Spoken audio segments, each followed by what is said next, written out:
Bien, buenas tardes. Vamos entonces a continuar con el análisis del movimiento longitudinal y el requerimiento de potencia que puede tener un robot o un dispositivo que se mueve linealmente. Vamos a analizar primero el caso longitudinal. El caso rotacional es muy similar. Entonces, primero recordemos que la energía cinética es un medio, la masa por la velocidad al cuadrado. Aquí necesitamos la masa y la velocidad de movimiento. Por otro lado, tenemos aquí la energía potencial, en la cual el G representa la aceleración de gravedad y H la altura del cuerpo con respecto a un cierto nivel de referencia, y eso nos permite definir la energía total. Entonces, la potencia instantánea es la rapidez con que la energía es entregada, o dicho de otra manera, la cantidad de energía empleada en el movimiento por unidad de tiempo. La cantidad de energía que se requiere para generar ese movimiento por unidad de tiempo. Entonces, si nosotros tomamos la derivada de la energía que teníamos en la lámina anterior, tendríamos que derivar un medio masa por velocidad al cuadrado más mgh, y eso nos va a dar que la potencia va a ser masa por velocidad por la derivada de la velocidad de t. Entonces, cuando derivamos este primer término, la velocidad depende del tiempo, estamos asumiendo que la masa es constante, por lo tanto vamos a tener 2, que se cancela con este 2, velocidad por la derivada de velocidad de t, que es la aceleración. Aquí en este otro término, mgh, si el robot está cambiando de altura, ¿no es cierto?, vamos a tener que h depende del tiempo, y por lo tanto tenemos dh de t. Si se mueve en el piso plano, el dh de t, estamos derivando h constante, en este caso desaparecería este término. Solamente nos quedaríamos con el primero. Entonces, lo más general es que la potencia va a ser masa por velocidad por aceleración, más mg por h punto. Otra manera de ver esto es que si juntamos masa con aceleración, eso es fuerza, uno puede ver que la potencia es fuerza por velocidad, y m por g es la fuerza gravitacional, ¿no es cierto? Entonces, masa por g por el h punto, también, perdón, aquí lo que debería haber hecho es, sí, bien digo, fuerza, mg, por h punto, es la velocidad vertical. ¿Sí? Entonces podemos ver que, de manera general, la potencia es fuerza por velocidad. En este caso hay una parte de la potencia que es la parte que proviene de la traslación, fuerza por velocidad, la fuerza de traslación por la velocidad de traslación, y otra es como la potencia que proviene de ascender o moverse contra la gravedad, que es Fg por h punto. Entonces, para seleccionar los motores, vamos a necesitar, primero, tener una estimación de la masa del sistema, incluyendo la carga. En el caso del robot móvil necesitamos saber cuánto pesan las ruedas, las orugas, si son orugas, los motores, las baterías, el chasis y lo que el robot esté llevando. Eso debe estar representado en M. Por otro lado, tenemos que tener una estimación de cuál es la pendiente máxima que el robot tiene que ser capaz de trepar. Si estamos diseñando una silla de ruedas con motores, hay que saber cuál es el estándar de las rampas para sillas de ruedas, que establece que el ángulo máximo debiese ser de 10 grados. Entonces, ahora uno se puede encontrar con rampas un poco de mayor pendiente que no cumplen los estándares internacionales, ¿no? Uno se puede encontrar con rampas de 30 grados. Es muy raro encontrarse con una rampa de 45, porque eso ya es medio peligroso. La persona incluso podría volcarse o caerse de la silla si es que enfrenta una rampa con más pendiente. Incluso si está bajando, no necesariamente es un tema de potencia o de tener que subir, pero una pendiente de más de 45 ya se acerca al punto de volcamiento. Y por otro lado, el tercer ingrediente es la descripción de la velocidad en el tiempo. O sea, en las fórmulas que vimos en la lámina anterior, nosotros teníamos fuerza por velocidad, por lo tanto necesitamos saber cómo varía la velocidad en el tiempo. Y con esta información entonces uno puede obtener una estimación gruesa de cuál es la potencia. Lo más típico con respecto a la velocidad es definir algo que se llama un perfil trapezoidal de velocidad. En la actualidad no necesariamente uno necesita tener un perfil trapezoidal. Uno podría definir un perfil sinusoidal o con alguna regla polinomial. Pero básicamente esto se requiere primero porque los robots parten del reposo, por lo tanto la velocidad inicial va a ser normalmente 0. Vamos aquí a dibujar, tenemos velocidad inicialmente 0.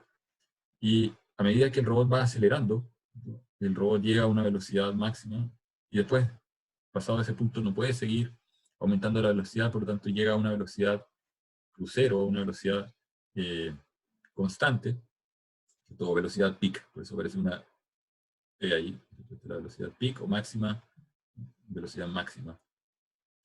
Y después cuando el robot se tiene que detener, va a tener que frenar y va a tener que volver a cero. Entonces hay un T de detención o stopping,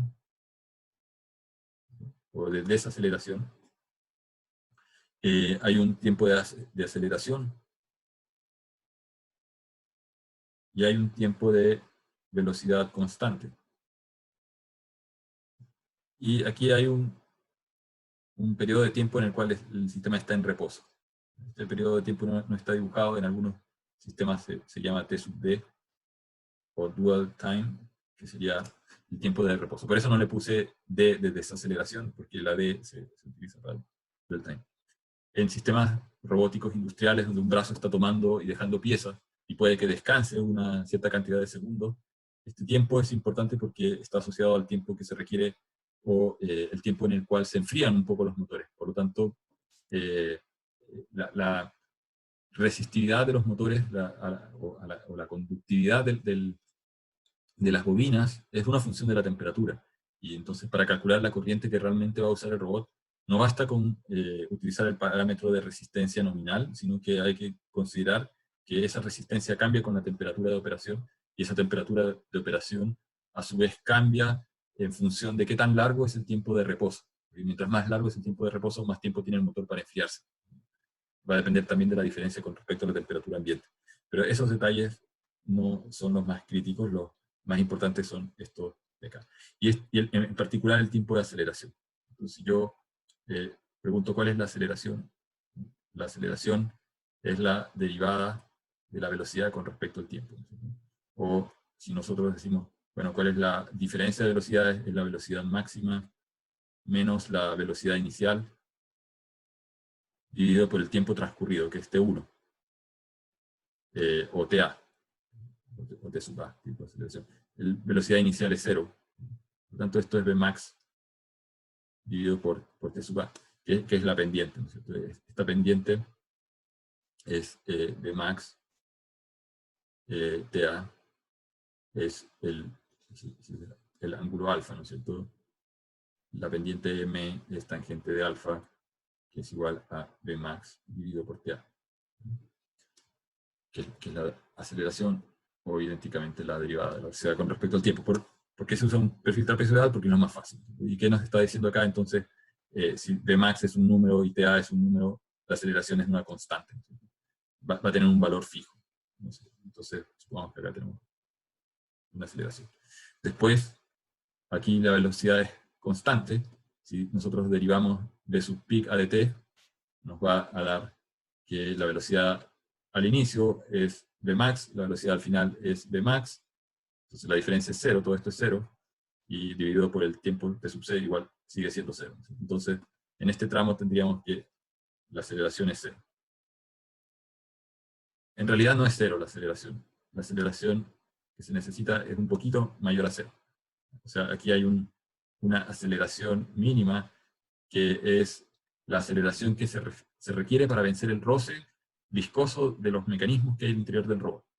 Pero por el momento podemos pensar que esa aceleración comparativamente es mucho menor que la aceleración de aceleración. Y por aquí, en este otro lado, lo mismo, ¿cierto? Tenemos que la velocidad, o sea, si calculamos acá, en este punto, la derivada de la velocidad con respecto al tiempo, vamos a tener que la velocidad final es 0, la velocidad inicial es Vmax, y esto dividido por el TS nos da que vamos a tener una aceleración negativa, que es la desaceleración, que va a ser menos Vmax dividido por este tiempo.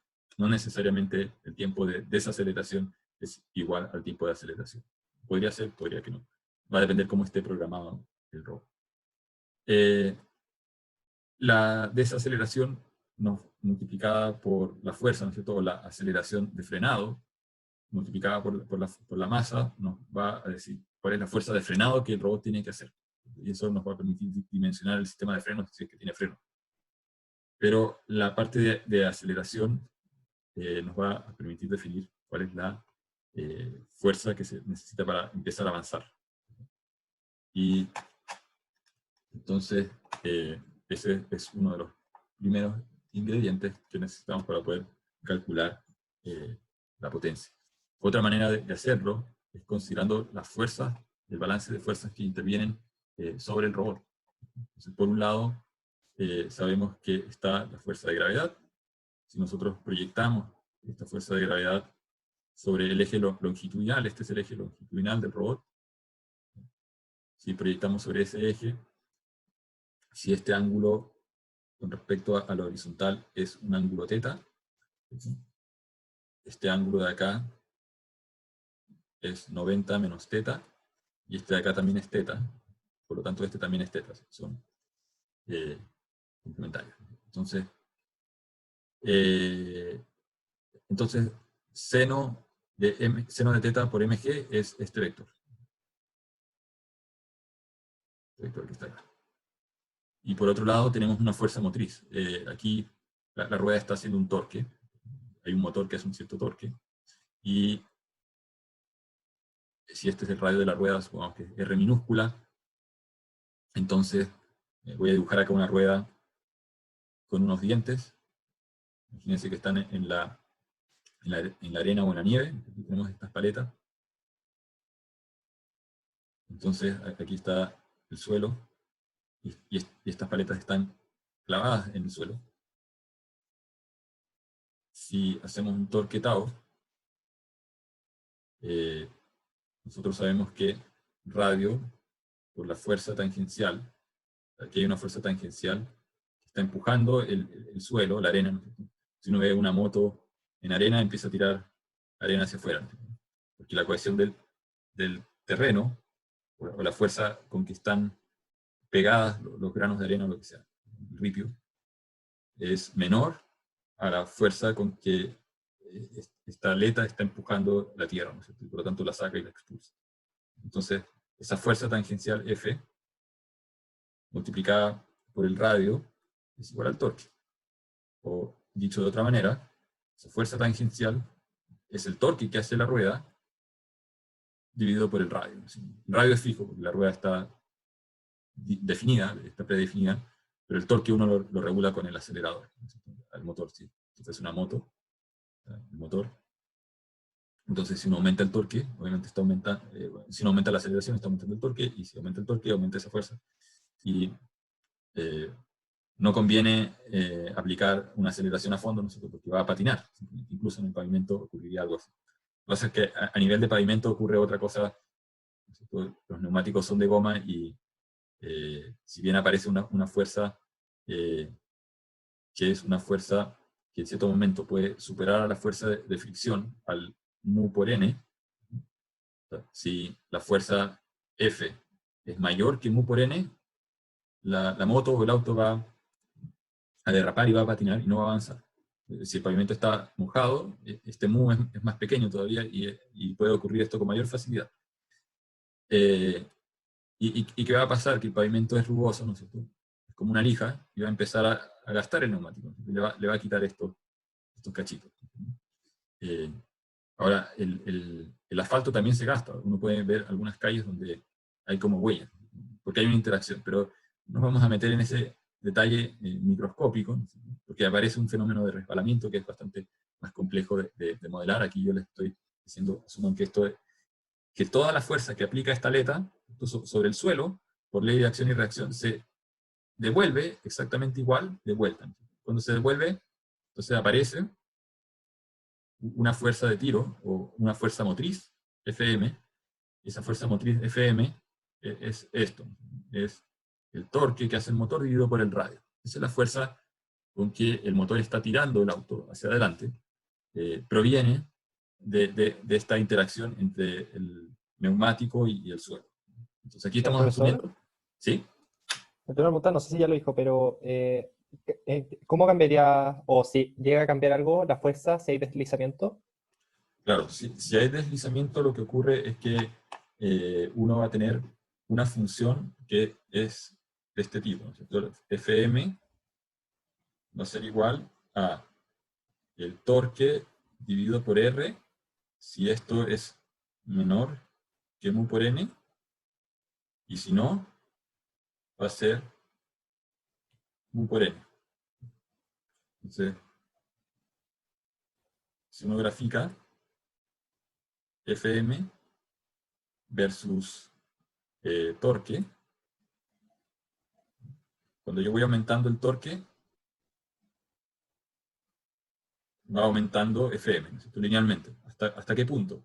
Hasta que se supera, o sea, vamos a tener esto, aquí en realidad debería haber puesto punto y coma, voy a borrar.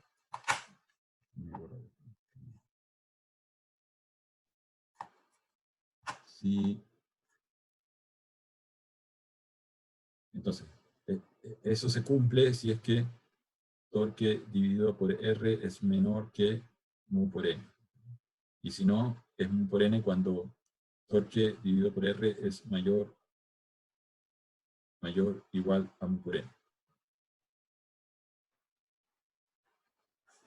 Entonces, la fuerza de tiro, cuando esto llega a este punto de acá, donde torque dividido por R es mayor o igual a mu por n, entonces la fuerza de tiro va a ser mu por n. No sigue creciendo. O sea, el neumático va a avanzar resbalando. Va a ir avanzando resbalando. Va a dar más vueltas que lo que se desplaza. En el rodamiento ideal, uno diría que la velocidad tangencial es igual a la velocidad angular de la rueda por el radio, pero cuando la velocidad de desplazamiento, esta velocidad de desplazamiento v, es más chica que la velocidad tangencial, o sea, imagínense que el auto no avanza, está en la nieve o en el hielo, y la rueda está girando a una alta velocidad. Entonces la velocidad tangencial en la rueda es phi punto por r. Entonces phi punto por r es mayor que la velocidad con que el auto avanza. Puede que v sea cero incluso. Está patinando completamente. No, el auto no avanza y entonces cuando ocurre eso es resbalamiento. Resbalamiento. Cuando ocurre esto es rodadura perfecta. Perfecta. Cuando ocurre esto de acá, tenemos resbalamiento. Tenemos esto. Y uno puede calcular algo que se llama el índice de resbalamiento, que no es otra cosa que V dividido en phi punto por R. Entonces, uno puede tener un sensor como un acelerómetro para medir V. Integramos la aceleración. V es igual a la integral de la aceleración que nos da el acelerómetro con respecto al tiempo. Y por otro lado, uno puede tener un sensor en la rueda que está girando, midiendo la velocidad angular. De punto lo multiplicamos por R y sacamos este número. Cuando estos dos números coinciden, es porque está rodando perfecto. ¿Sabes? Ocurre esto. Cuando no coinciden, es porque está resbalando. Y eso uno lo podría detectar. Y después, entonces, decirle al controlador del motor que deje de acelerar porque está patinando. Entonces, en este análisis nosotros estamos asumiendo que esto puede, básicamente que el modo es infinito, que uno puede, que uno siempre tiene tracción y que uno hipotéticamente podría llegar a fuerza motriz infinita. Pero no nos metamos en ese problema ahora, porque de hecho los modelos más realistas son incluso más complicados que esto que está acá. O sea, el mu ni siquiera es constante, el mu es una función de phi punto, o de la velocidad relativa entre el terreno y esto, y hay también otro factor que interviene que tiene que ver con el factor de hundimiento. O sea, si esto fuese el terreno y esta rueda empezó a tirar material hacia atrás, aquí quedó espacio libre atrás. Y la rueda entonces está en realidad apoyada en esta zona. Como está apoyada en esta zona, hay una distribución de fuerzas normales en este segmento. Cuando uno la suma, o sea, en lo que uno ve típicamente en estática y dinámica, es que la normal aparece así. Entonces está acá en este punto, la rueda es perfecta, no se deforma. Pero la rueda real tiene este punto corrido, está por acá. Entonces apunta hacia atrás. Y eso es lo que frena a los autos. Porque los neumáticos aun cuando aquí está exagerado mi dibujo, ¿no es cierto? Estoy desgastando el pavimento y está súper hundido. En la arena o en la nieve eso es real. Por eso cuesta tanto empujar un auto en arena, en tierra, más que en un pavimento.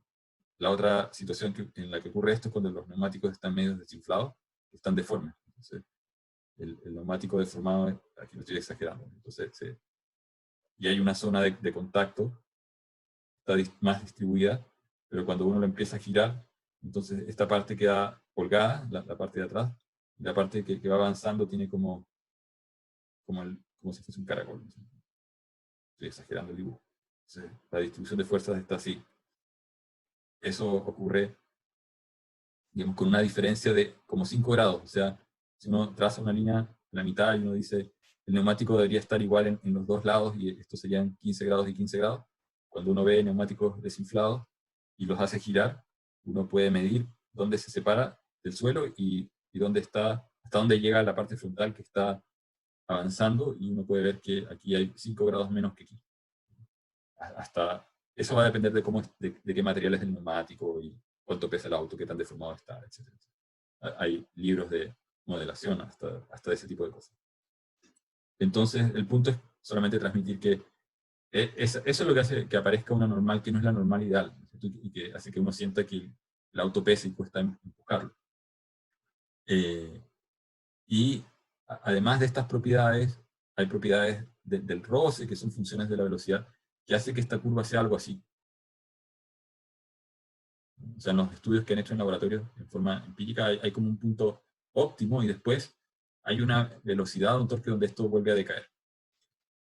Entonces uno siempre debería estar manejando, no acelerando muy poco, porque obviamente va a demorarse más en ganar velocidad. Si uno acelera muy poco, tiene poco torque, entonces por lo tanto me demoro más.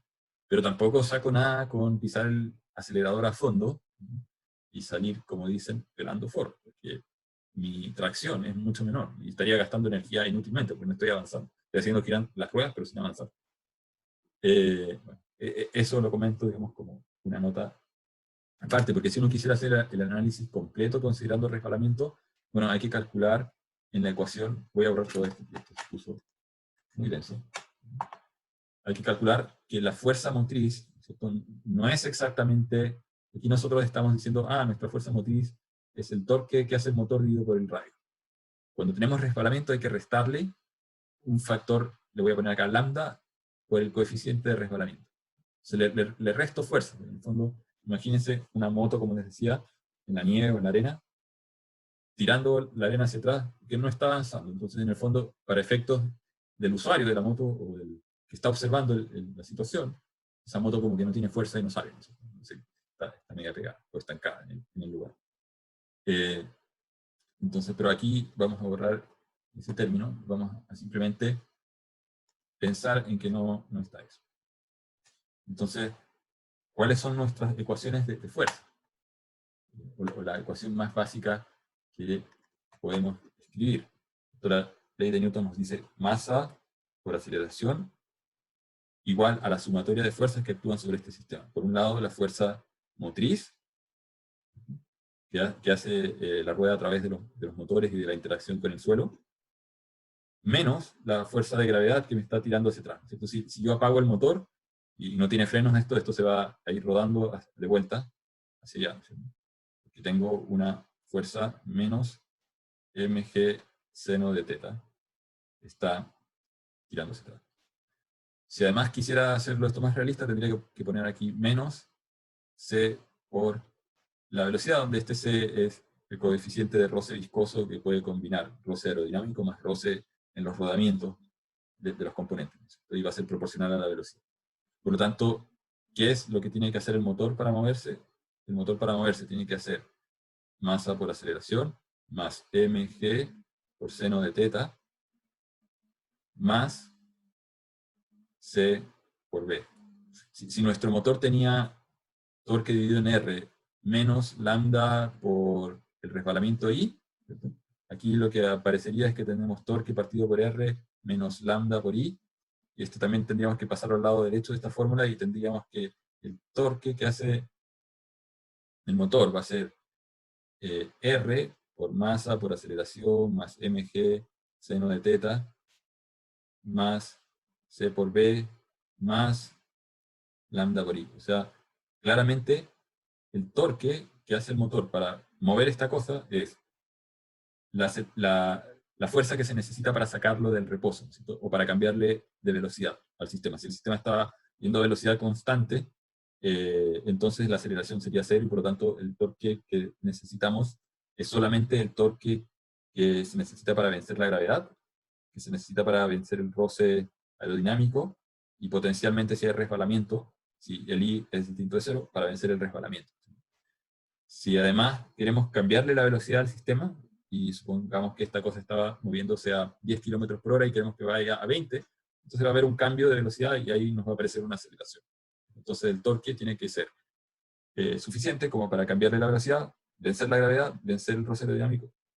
Nosotros en este momento, en esta explicación, vamos a simplemente olvidarnos del aerodinámico. Voy a borrar acá. Vamos a borrar este y vamos a borrar el roce y solamente nos vamos a quedar con esos dos para que se hagan una idea de cómo sería el cálculo, pero el procedimiento es el mismo.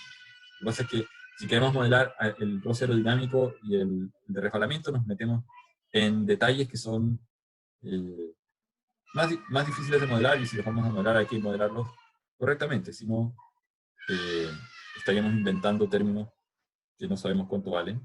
O sea, sabemos que nos van a sumar en términos de requerimientos de potencia, pero exactamente cuánto no sabemos, ¿no?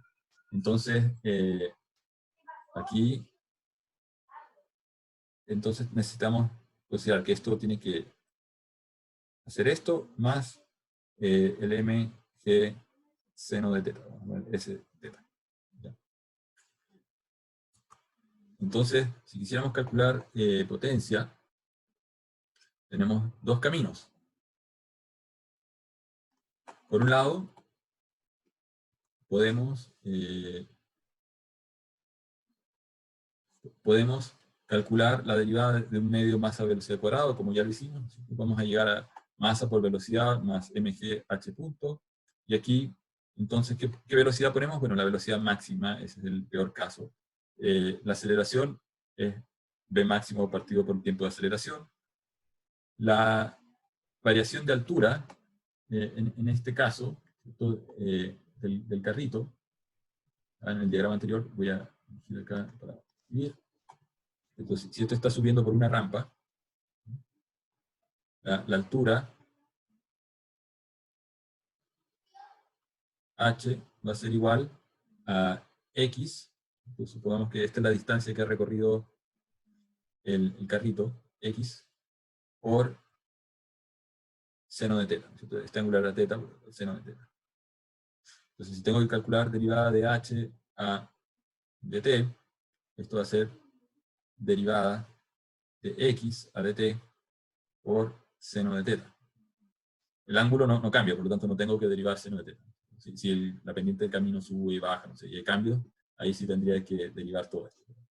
Solamente el seno de teta es constante y solamente tengo de x a dt. Pero de x a dt, ¿qué cosa es? Es la velocidad. Por lo tanto, la variación de altura es la velocidad que lleva el carrito, en realidad proyectada en la dirección vertical, ¿cierto? Si esto tiene ángulo teta, entonces el h punto es v por seno de teta, que es lo que aparece acá. ¿Cuál es esa velocidad? Es v máximo, ¿cierto? Suponiendo que estamos subiendo por una velocidad constante esta pendiente, entonces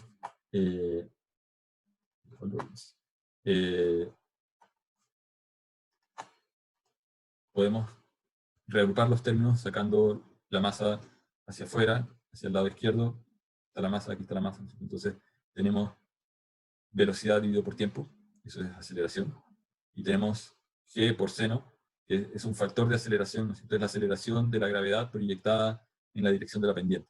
Por lo tanto, lo que está dentro de este paréntesis es aceleración, y lo que está aquí afuera es velocidad. Lo que podemos ver es que masa por aceleración es la masa por la aceleración máxima. La aceleración máxima, ¿qué cosa era? Era la aceleración que necesitamos para sacar el carrito del reposo, más la aceleración que necesitamos para vencer la gravedad, ¿no? La proyección de la gravedad sobre la pendiente. multiplicado por la velocidad. Por lo tanto, vemos que este camino nos lleva al concepto de fuerza por velocidad. Entonces, la masa por la aceleración es la fuerza máxima, calculado a partir de la aceleración máxima que se tiene que hacer, multiplicado por la velocidad. Otra manera de hacerlo era directamente a partir del balance de fuerza. Entonces, sabemos que en la dirección del movimiento tenemos que hacer una fuerza motriz Fm.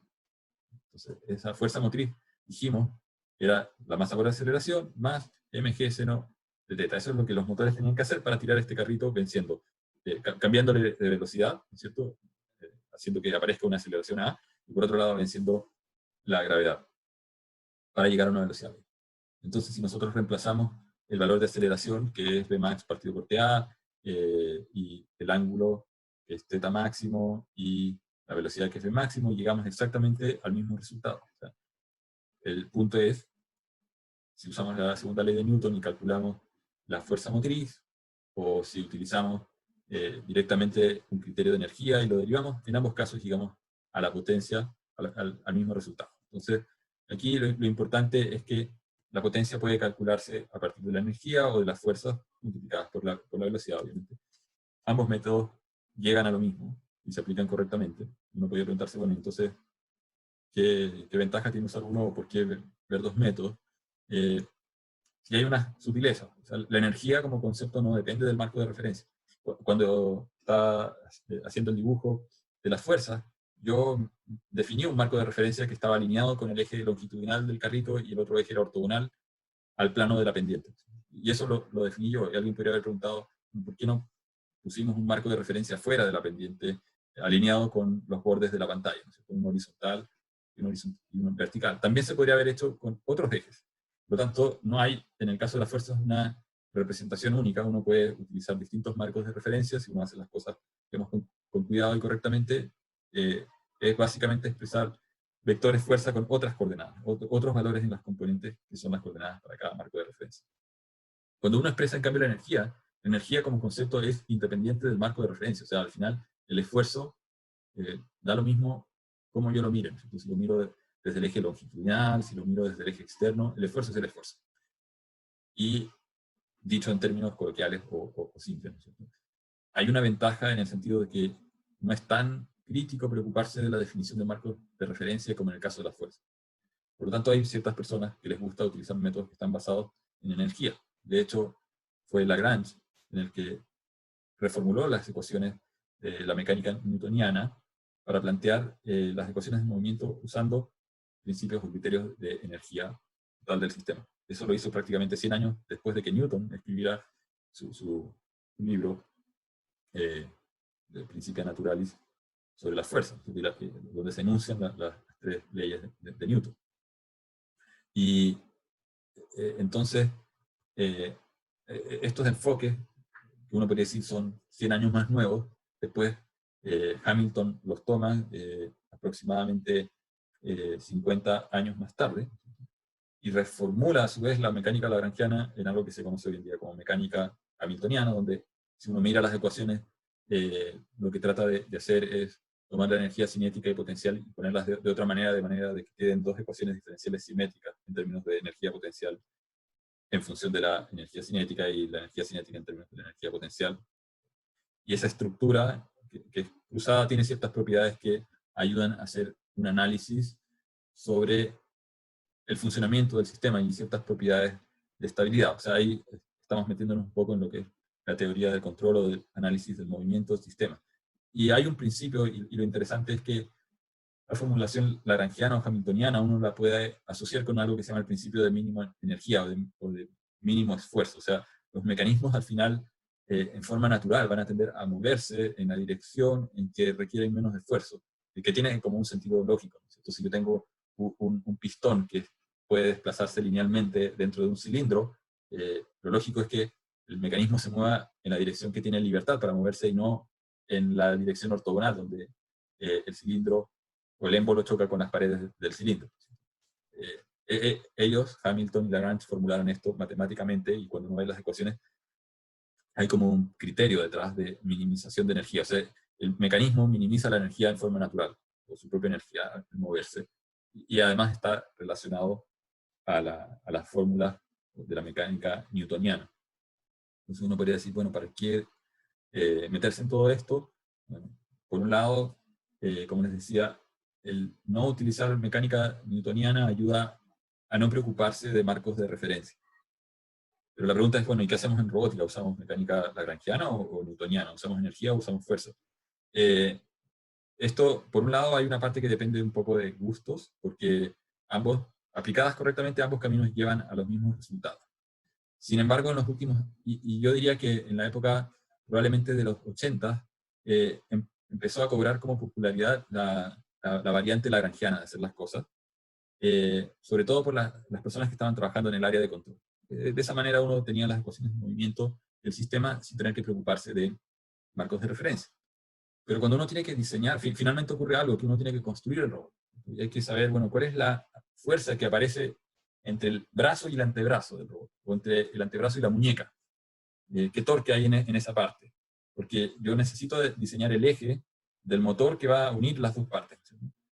Si yo pongo un eje muy delgado, puede que se rompa o se flecte y el mecanismo entero no tenga la rigidez suficiente. Por lo tanto, al final lo que ocurre es que igual necesito conocer las fuerzas que hay entre las uniones de la estructura que se mueve. O si están pensando en un robot móvil, no da lo mismo diseñar los ejes muy delgados porque finalmente las ruedas se van a flectar o los ejes van a ser insuficientes para mantener cierta rigidez. Por lo tanto, por lo que yo puedo ver es que finalmente uno necesita saber cuál es la fuerza. Y por otro lado, en los 80, Roy Featherstone planteó un método donde combinaba las fuerzas longitudinales con las rotacionales, y esa formulación por mucho tiempo hay muchas personas que no la entendieron, porque tenía muchas cosas de álgebra, de matemática un tanto abstracta, con una explicación que no era muy fácil de digerir. Y eso está reconocido incluso en unos tutoriales y unos papers que salieron en el 2010, donde él mismo dice, yo planteé un método que no muchas personas lo entendieron, por lo tanto voy a escribir este tutorial que está publicado en Transactions del Robotics Magazine de la IEEE del 2010, o sea, hace poco, bueno, hace 10 años atrás. Y esto ha ido cobrando, digamos, popularidad porque incluso los que hacen algunos juegos de consolas de videojuegos, como el FIFA Soccer, han empezado a implementar en los jugadores virtuales las ecuaciones usando criterios de fuerza para poder simular cuando el jugador choca con otro o choca con la pelota, la fuerza exacta de este sistema de... Uno podría pensar que el esqueleto humano es un sistema robótico de muchos eslabones, donde hay dos brazos, piernas que van tomando movimientos de acuerdo a lo que cada articulación o al motor que hay en cada articulación va definiendo. Y por eso el método de ecuaciones recursivas de Newton-Euler, diría yo, hoy en día es lo que ha cobrado cierta popularidad, combinado con esta representación que es muy abstracta de Featherstone, pero que permite sintetizar las ecuaciones. O sea, el método es un poco engañoso en el sentido de que uno ve pocas ecuaciones que se ven muy elegantes, pero utiliza unos vectores que son de dimensión 6. Dentro de ese vector de dimensión 6 hay 3 componentes que son de traslación y 3 que son de rotación. Hay toda una serie de reglas para manipularlo. Si uno la sabe usar, es muy eficiente. Eso no lo vamos a ver en detalle en el curso. Vamos a ver algo del método recursivo de Newton-Euler, utilizando álgebra más tradicional de vectores que ustedes tienen que haber visto en álgebra lineal o en estática y dinámicas, o tal vez lo vean más adelante, si no han tomado esos cursos. El punto es que como cultura general deberían saber que existen estos métodos que han ido evolucionando recientemente. O sea, uno podría pensar, bueno, pero estas cosas de Newton son de hace 300 años atrás, o sea, ¿qué hay de nuevo? Y en realidad es un tema que ha ido evolucionando, y parte ha ido evolucionando porque la robótica necesita métodos que se puedan calcular eficientemente dentro de un computador, o sea, lo más rápido posible. Si uno empieza a analizar qué es lo que ocurre con el robot, y vamos a ver en las próximas clases temas de matrices de rotación, ¿cierto? Porque hay piezas que están rotando. Para describir ese movimiento rotacional se necesita una matriz de rotación. Y después, cuando uno tiene muchas piezas, hay muchas matrices de rotación, y hacer la inversa de todas esas matrices consume tiempo. Entonces, la pregunta es, bueno, ¿cuál es la manera computacionalmente más eficiente de reducir esas operaciones al máximo posible? Y ahí es donde van surgiendo estos métodos que han seguido siendo investigados hasta el día de hoy. Pero llevemos esto al plano un poco más pragmático y veamos, bueno, cómo usamos esto para el diseño de algún robot. Entonces nosotros hablábamos de fuerza por velocidad es potencia. Y planteemos un caso concreto, una silla de ruedas. Entonces podemos poner una silla de ruedas en un plano inclinado. Y está la persona. Aquí hay una rueda más pequeñita, pero aquí están los motores. Entonces, simplificando esto, es básicamente una caja de masa M con una rueda, porque se tiene que mover a velocidad V sobre un plano que tiene una cierta pendiente. Y hay que preguntarse, bueno, ¿cuánto vale la masa? Podríamos decir, la persona pesa 80 kilos, más otras cosas, ¿no es cierto? Los motores que están por aquí, la persona puede que tenga una mochila, lleve libros, un computador, lleva sus cosas, la silla misma. Entonces, fácil podrían ser, entre motores, otros 50 kilos más. Ahora, si tuviésemos una silla de 50 kilos, sería una silla difícil de manipular, ¿no es cierto? Tendría que alguien ayudarle a cargar esa silla, puede ser. Entonces, bueno, pongamos que son 40 kilos de silla. Si uno piensa, un saco de cemento puede ser 25 kilos y es bastante pesado. Normalmente dice que hay que cargarlo entre dos personas. Lo recomiendan cargarlo. Entonces tenemos acá 120 kilos. Ya. Después necesitamos este ángulo, ¿no? La pendiente. Y el teta, pongamos teta máximo 30 grados. Lo normal son 150 grados. G es 9.81 metros por segundo cuadrado, pero aproximamos esto a 10 metros por segundo cuadrado. ¿Qué nos falta? Nos falta la aceleración, ¿no es cierto? Nos falta el perfil de velocidades. En el fondo nos falta decir, bueno, esta silla va a llegar a una cierta velocidad, después va a empezar a avanzar y después va a frenar. Y la pregunta es, bueno, ¿cuál es la velocidad máxima de la silla? ¿A cuántos metros por segundo? Si lo expresamos en metros por segundo del tiempo.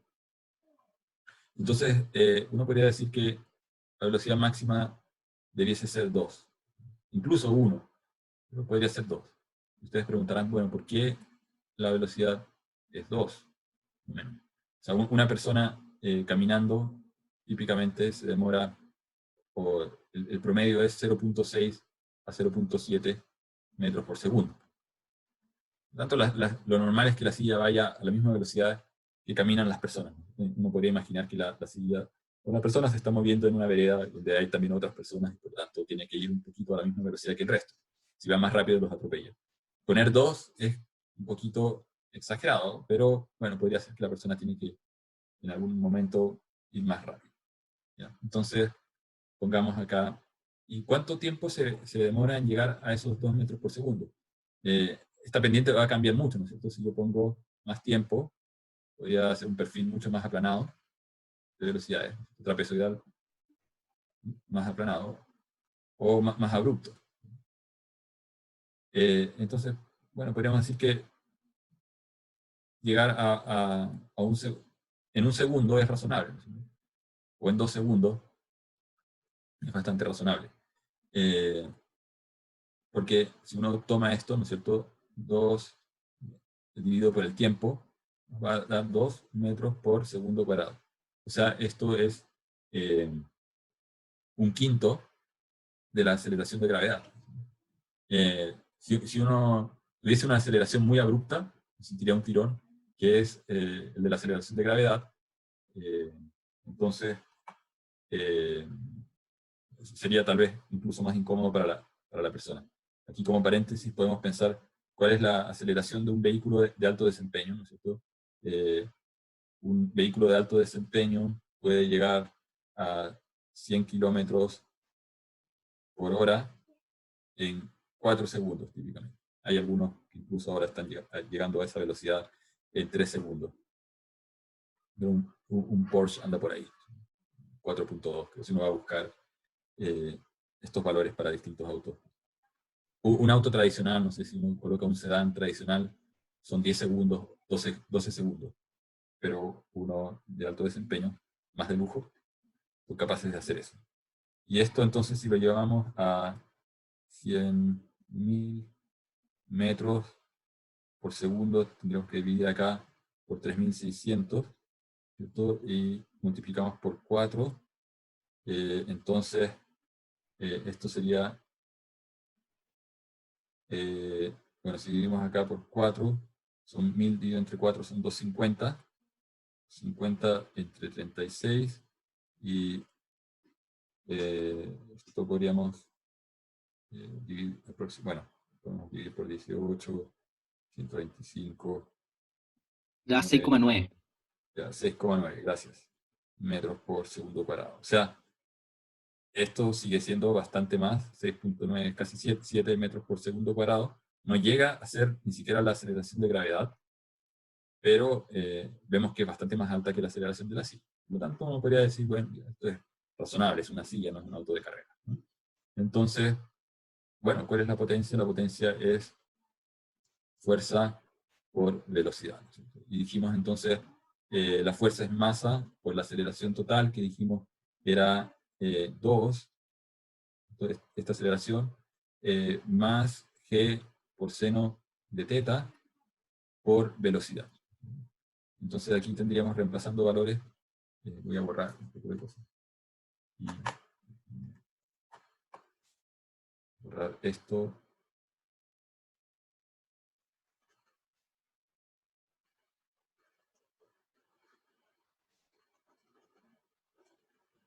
Entonces tenemos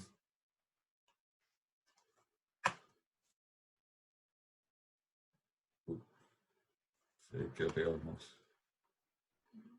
Tenemos masa, dijimos 120, por aceleración 2, más 10 por seno de 30, por velocidad que dijimos que iba a ser 2 metros por segundo. Entonces, aquí tenemos 120 por seno de 30 de 0,5, o sea, tenemos 5, son 7, por 2, o sea, tenemos 14 por 120, son 48, 12 son 8, 6, 1, 0, 1680 watts. Eso es lo que se necesita. Entonces necesitamos dos motores, más o menos de 800 watts cada uno. Hay dos ruedas. Si esto lo dividimos entre dos motores haciendo el trabajo, son 800 watts cada uno. Esto es aproximadamente un HP. Un HP exactamente son 746 watts. Entonces necesitamos dos motores de 1 HP. En total son como 2 HP. ¿Qué pasa si hubiésemos diseñado esto para una pendiente 0? O sea, este término no está. Entonces, esto en vez de haber sido 7, habríamos tenido 2, tendríamos 4. 4 serían 480 watts. O sea, aquí nos habría bastado dos motores. O sea, 480 watts no es la mitad de... Es más que la mitad de 746. Pero aproximadamente dos motores de... O sea, con dos motores de medio HP solo. 2 por 0.5 HP. 0.5 HP son... bueno, 746, la mitad son 350, más 23 son 383. O sea, 383 más 383, nos pasamos, nos sobra acá. Tenemos 6, 6 y 766. ¿Cierto? Con dos motores de medio HP tenemos 766 watts, que es bastante más que los 480 watts que necesitaríamos para movernos en el piso plano, sin subir ninguna pendiente. Nos sobra un poquito para subir alguna pendiente. Y de hecho, si uno va a buscar motores para sillas de ruedas, se van a dar cuenta que la mayoría que venden son de medio HP. ¿No? O, sí, entre medio HP y un cuarto de HP. Eso es lo que uno va a encontrar típicamente. Y hay sillas de ruedas que pueden trepar más que otras, ¿no? Entonces, eso es para hacerse una idea de lo que significa la potencia que necesita. Es como el cálculo básico que habría que hacer para encontrar los requerimientos de potencia de en los motores de una silla de ruedas. Hagamos un ejercicio más para dejar, digamos, clara la idea. Voy a, ya. Entonces, en un vehículo de alto desempeño, ¿qué tendríamos? Una masa, si uno va a buscar el peso de vehículos, la masa normalmente aparece en torno a los 900 kilos, hay de 800, hay de 1200, pongamos 1000 para redondear, 1000 kilos. La velocidad, si bien la velocidad máxima que puede alcanzar un auto, o muchos autos, puede llegar a los 200 kilómetros por hora, o 180, en los casos de alto desempeño hay algunos que llegan hasta 300, nosotros podemos poner como referencia o como techo los 100 kilómetros por hora que teníamos. Y dijimos que eso se lograba en 4 segundos. Por lo tanto, tenemos una velocidad máxima de 100 kilómetros por hora que podemos alcanzar en 4 segundos. Entonces, Vmax es 100 kilómetros por hora. Aceleración es 100 kilómetros por hora en 4 segundos. Entonces, esto en el cálculo anterior había salido que era aproximadamente 6.9 algo, ¿no es cierto? O redondeemos, hace el cálculo fácil a 7 metros por segundo cuadrado.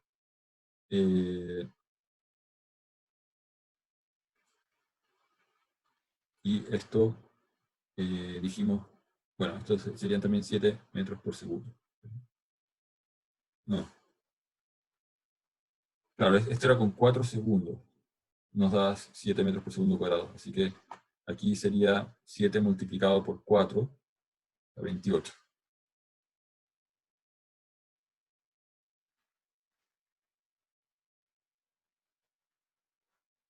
Ya. Entonces tenemos todos los ingredientes que se necesitan, ¿cierto? Nos falta la pendiente. Aquí también podemos decir que el auto está trepando una cuesta de 30 grados. Entonces tendríamos que la potencia va a ser igual a masa por aceleración más g seno de 30 grados por la velocidad.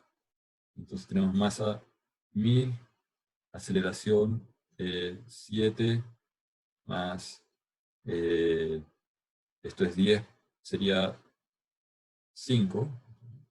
Tenemos la aceleración de gravedad, que son 10, redondeando 10 metros por segundo, multiplicado por 0.5,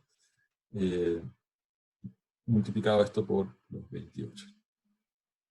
Entonces tenemos 12.000 multiplicado por 28, saquemos la calculadora. Vamos a borrar como esto. A 336.000. 336.000. Gracias.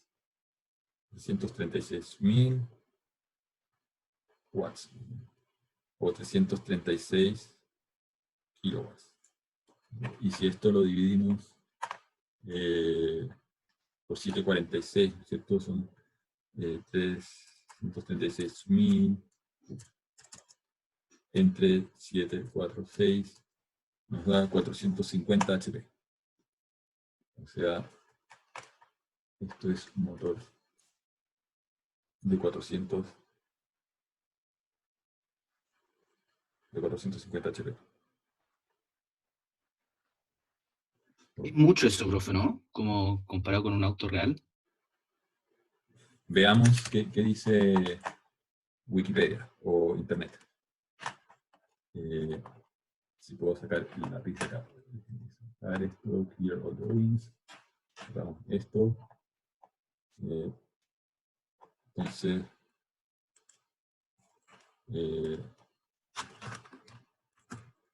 Power, pongamos, no sé qué modelos de Porsche hay. Porsche, un clásico que es del 911, GT3. ¿Cuánto nos da?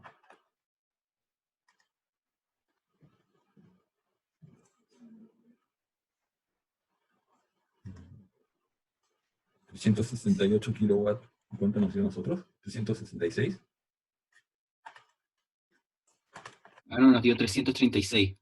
136. O sea, de hecho, el Porsche, este modelo tiene más. No sé si aparece el peso. Technical specs.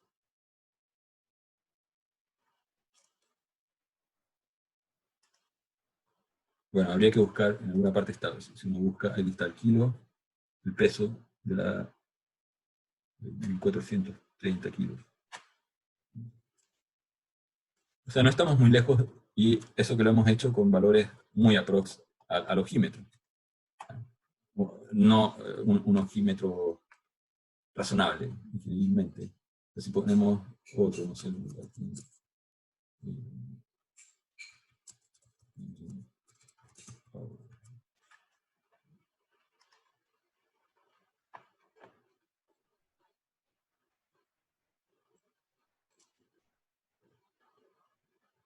claro, la aceleración de este es 2.4 segundos.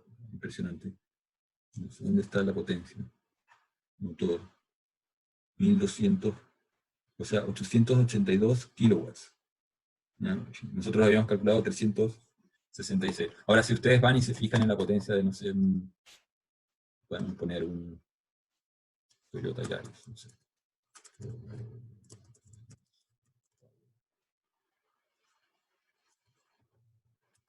Esto seguramente está por los 80,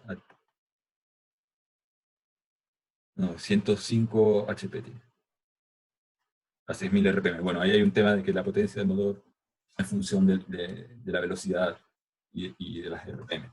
Y hay tablas, digamos, donde hay un peak o potencia máxima. Entonces, la potencia máxima, que en este caso ellos la tienen medida a 6000 RPM, es de 105 HP. Mucho menos que el caso del Porsche o del otro, del Bugatti Veyron. Pero es para que se hagan una idea de cómo llegar a la potencia de un motor. Esa es la parte que más me interesa. En la web voy a subir unos apuntes. ¿Dónde está?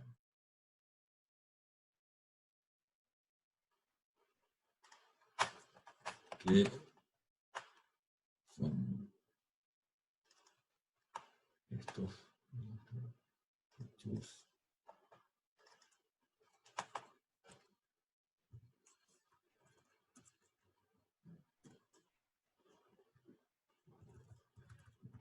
Entonces, lo que hemos visto en esta clase está en estos apuntes, que son un capítulo que resume, digamos, los pasos, criterios principales para diseñar robots móviles, o para hacer un prototipo. Entonces, pueden leer después con calma. El punto es transmitirles que aquí hay distintos ejemplos. El de la silla de ruedas está calculado con otros parámetros. Pusimos 150, en este caso está con 150 kilos, velocidad máxima de 2 metros por segundo, pero el tiempo para llegar a esa velocidad era de 2 segundos, no de 1. Y uno puede ver que se necesita menos potencia todavía si es que uno alarga un poquito la aceleración. Entonces, uno puede jugar con ese tipo de cosas. Si uno quiere minimizar el motor en términos de potencia requerida, uno puede exigirle menos. Entonces, y exigirle menos es tratar de que llegue a la velocidad en un poquito más de tiempo. No pretender llegar en 0 segundos. Eso sería aceleración infinita. Aquí está el ejemplo de un auto de alto desempeño, y de otro robot que podría ser un robot de búsqueda y rescate, o uno parecido al R1, ¿cierto? Un robot de 50 kilos, con una capacidad de tirar o de mover cosas de 150 kilos, que está tratando de arrastrar a una persona o algo así. Tiene que tener esa capacidad de tiro. Y uno puede poner que la máxima velocidad a la cual se espera que llegue es de 8 metros por segundo. Esto es bastante rápido, pero que esa velocidad se alcance en 10 segundos. No tiene por qué ser en un segundo el llegar a 8 metros por segundo. Y ahí uno llega a las especificaciones del motor. Pero cuando uno va a especificar motores, también hay otros criterios que afectan, ¿no? No hemos hablado de qué pasa cuando gira, y en el caso de un auto que tiene una transmisión tipo Ackermann, las ruedas de adelante pueden girar y pueden alinearse con el arco de círculo que se forma al trazar una curva. Entonces, las ruedas externas a la curva están en un arco de un radio distinto a las ruedas internas. Pero en el caso de un sistema que tiene orugas, o como el de la excavadora de la foto, que mostré en una de las láminas anteriores, las ruedas no se giran, están alineadas, tanto las frontales como las traseras, y por lo tanto se arrastran un poco al girar. Es como un tanque, va girando por diferencia de velocidades entre el lado derecho y el lado izquierdo, pero también ocurre un fenómeno de resbalamiento lateral o de derrape lateral, producto de que están en radios distintos, las ruedas externas y las externas. Por lo tanto, aparecen unas fuerzas de fricción que acá están dibujadas como mu n cuartos, ¿no es cierto? Porque se reparten entre los 4 puntos de contacto, asumiendo que son puntos de contacto ideales perfectos, y que apuntan en la dirección ortogonal a la dirección de giro, ¿no es cierto? Si esto está girando en el sitio en torno a este punto OR, va a aparecer de manera instantánea un factor de roce, y ese factor de roce uno también lo puede proyectar sobre la dirección de movimiento. Y se traduce en que el motor va a tener que hacer un poco de fuerza adicional para vencer también ese roce que, si bien es un roce lateral, no es totalmente ortogonal a la dirección de movimiento, sino que tiene una componente que se proyecta en la dirección de movimiento. Entonces hay que darse cuenta de que en este tipo de aplicaciones, cuando uno utiliza orugas, aparecen fuerzas adicionales por ese resbalamiento lateral que se proyecta sobre la oruga. No es el propósito del curso aquí diseñar sistemas de tracción, es solamente introducirlos, y por lo menos transmitir, digamos, que tienen que tener presente de que aparecen esas fuerzas. Entonces, si uno quisiera hacer un análisis más detallado, hay que empezar a sumar también esas características dentro de las fórmulas.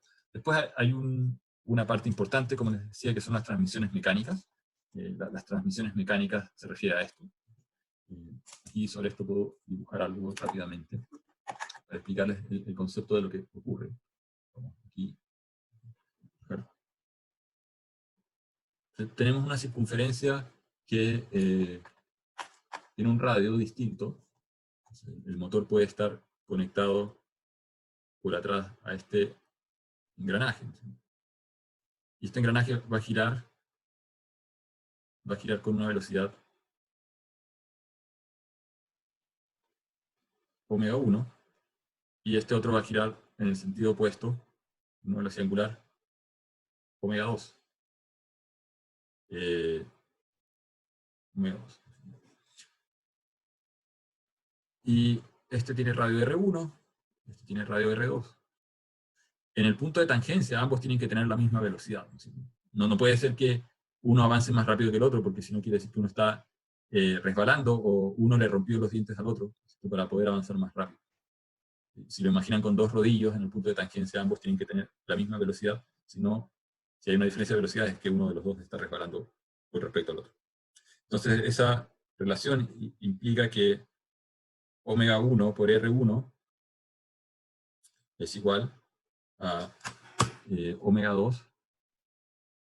Algo le pasa al puntero que no está escribiendo. Omega 2 por R2. Y entonces uno puede despejar cuál es la velocidad de salida. La velocidad angular de salida va a ser R1 dividido por R2 por omega 1. Entonces si R1, supongamos, vale 1 centímetro y R2 vale 2 centímetros, es el doble, lo que vamos a tener acá es que R1 partido por R2 es 1/2. O sea, la velocidad de salida sería la mitad de la velocidad de entrada. O sea, por eso se llama reductor. Normalmente están en esta configuración, donde R1 es más pequeño que R2. Si estuviesen al revés, ¿no es cierto? Si R1 fuese 2 centímetros y R1 fuese 1, esto sería un amplificador de velocidad. ¿Y qué pasa con las aceleraciones? Pasa lo mismo, ¿cierto? Si yo derivo esta ecuación, tengo aceleración y tengo omega punto, entonces se cumple lo mismo, ¿cierto? Que la aceleración angular es igual de salida a R1 partido por R2, la aceleración angular de entrada. ¿Qué pasa con las posiciones? Si yo integro 2 veces esta ecuación diferencial, se cumple lo mismo, porque el ángulo de salida es igual a R1 partido por R2, el ángulo de entrada. O sea, si la entrada giró una vuelta entera, la salida giró media vuelta. Eso es lo que ocurre acá. El desplazamiento de la salida es más chico que el de la entrada. Pero como decíamos, por otro lado, se tiene que conservar la potencia, ¿no es cierto? La potencia de entrada tiene que ser igual a la potencia de salida. Estoy aquí hablando de un caso ideal. ¿Y esa potencia qué cosa es? Es fuerza por velocidad. Es igual a fuerza por velocidad. Fuerza 2, velocidad 2, fuerza 1, velocidad 1. Ahora, ¿qué cosa es la fuerza en el contexto rotacional es el torque, ¿no es cierto? Torque de entrada por velocidad angular de entrada es igual al torque de salida por la velocidad angular de salida. Entonces la pregunta es cuánto vale el torque de salida. El torque de salida es igual a omega 1 dividido en omega 2, el torque de entrada, tau 1. Pero ya teníamos aquí una relación entre omega 2 y omega 1. O sea, si yo escribo omega 1 dividido por omega 2, este de acá, el omega 2 lo paso al lado derecho, y el R1, R2 al lado izquierdo, esta relación es R2 dividido por R1.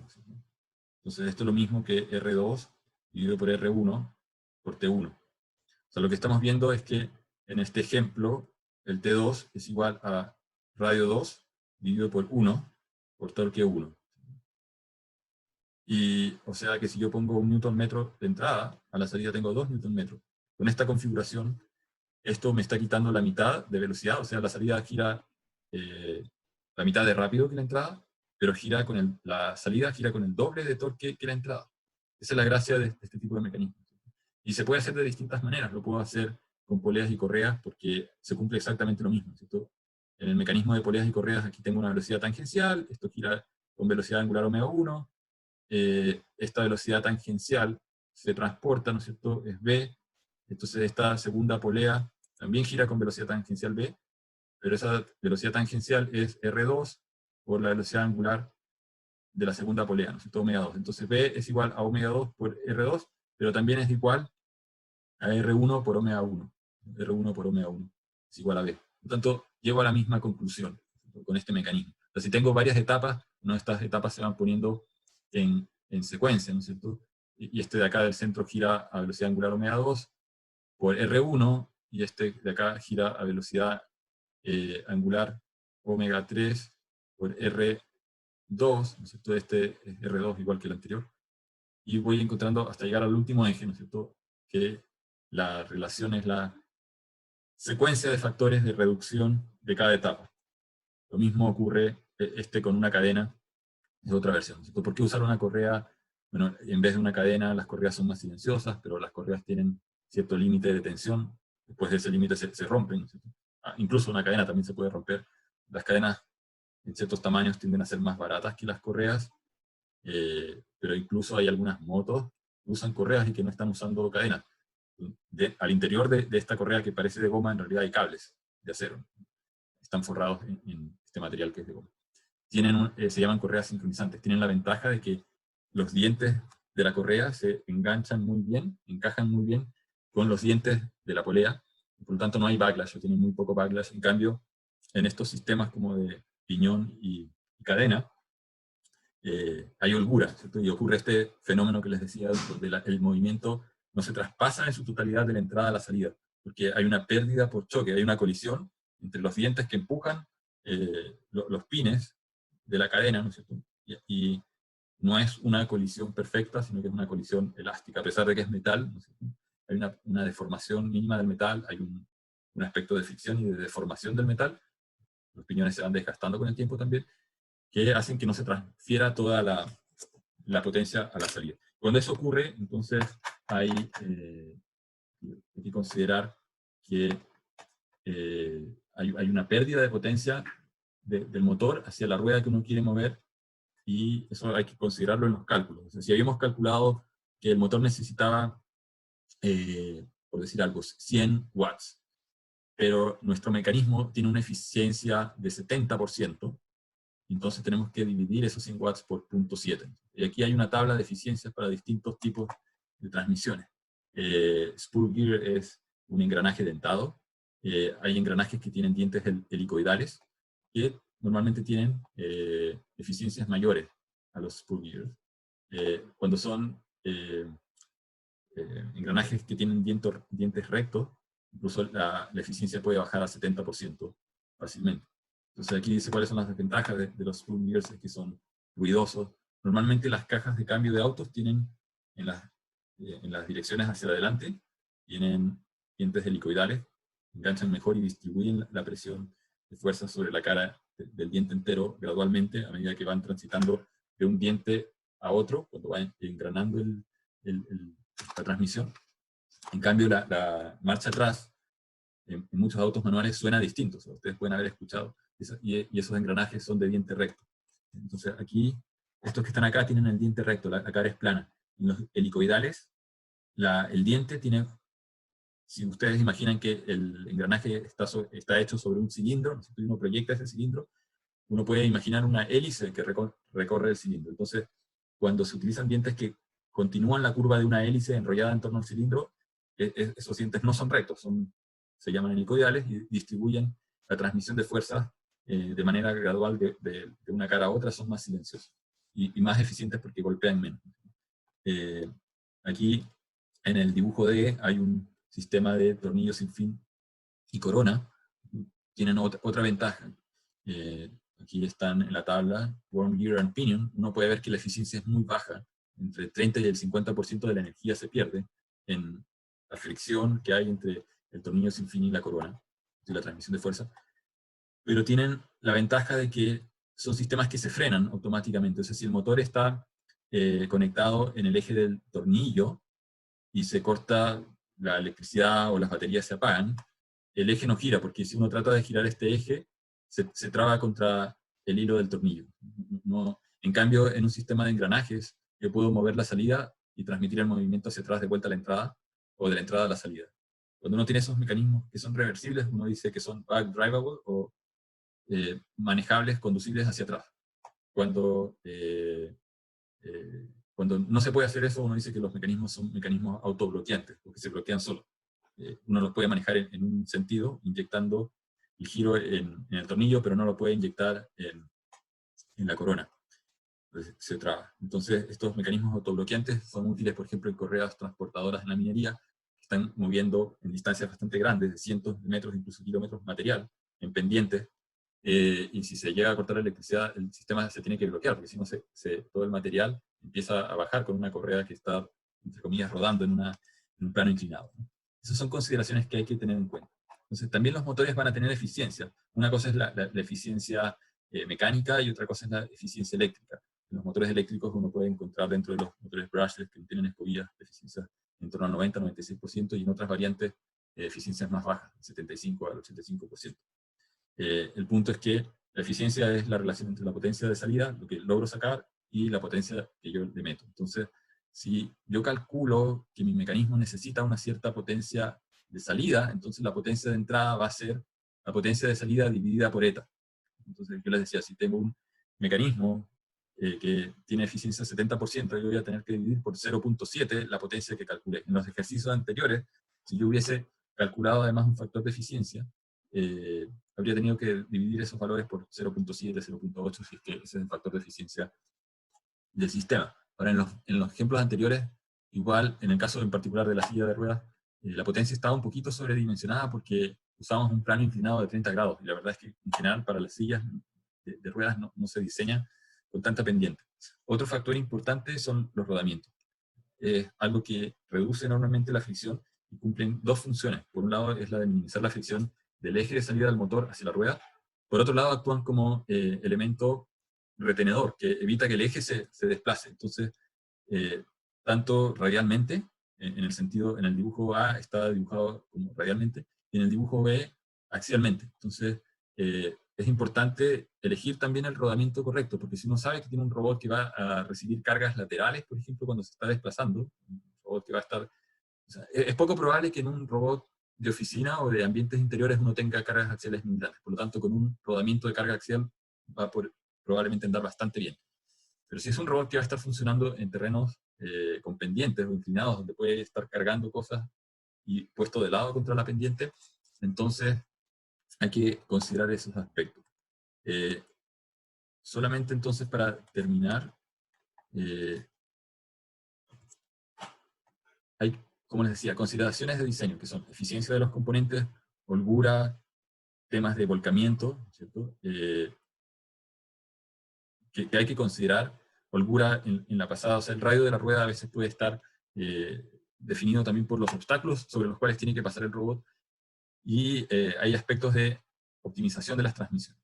Nosotros no nos vamos a meter en ese detalle de la optimización, pero todas esas consideraciones, junto con las fuerzas longitudinales, que probablemente es la más importante, van a ser necesarios para poder dimensionar bien el mecanismo. Entonces, cuando yo hablaba de holgura, me refería a esto, ¿no es cierto? El robot tiene que pasar encima de piedras o de cosas.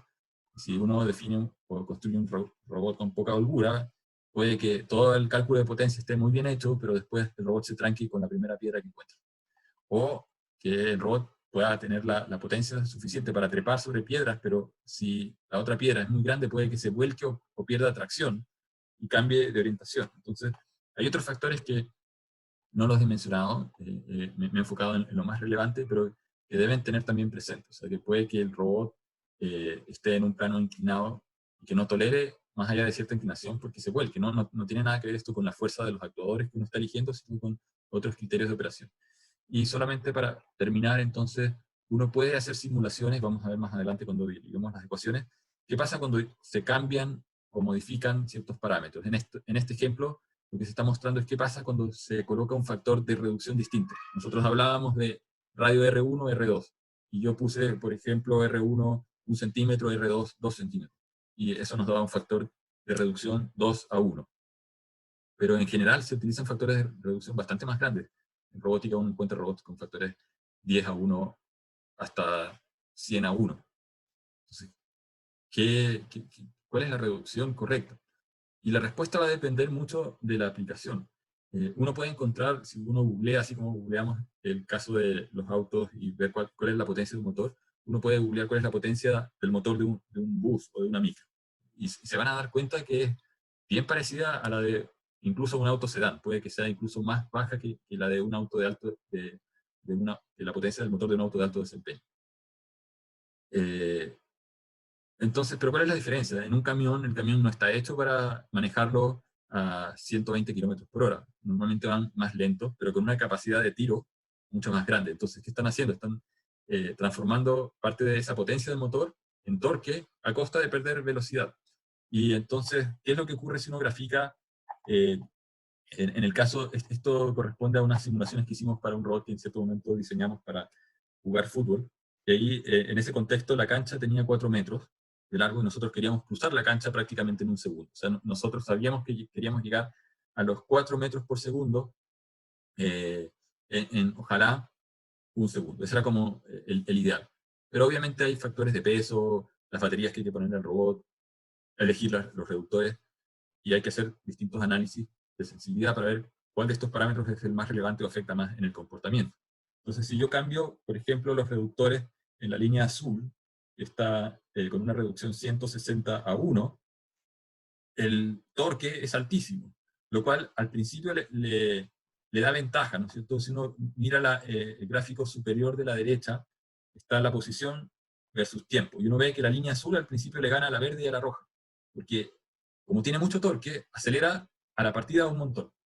Pero después, ¿qué pasa con la velocidad? Si bien inicialmente la curva azul tiene más pendiente, la velocidad está en el gráfico de abajo de la derecha, tiene más pendiente la curva azul al inicio que la verde o la roja, por lo tanto más aceleración, se estanca. ¿Por qué? Porque hemos perdido velocidad por haber estado aumentando torque, ¿no es cierto? Y llega a una velocidad en régimen de 0.1 metros por segundo o 10 centímetros por segundo. O sea que imagínense, para cruzar la cancha de 4 metros, ¿cuántos segundos se necesitaría? ¿No es cierto? 10 segundos cubriría 1 metro y 40 segundos habríamos llegado al otro lado.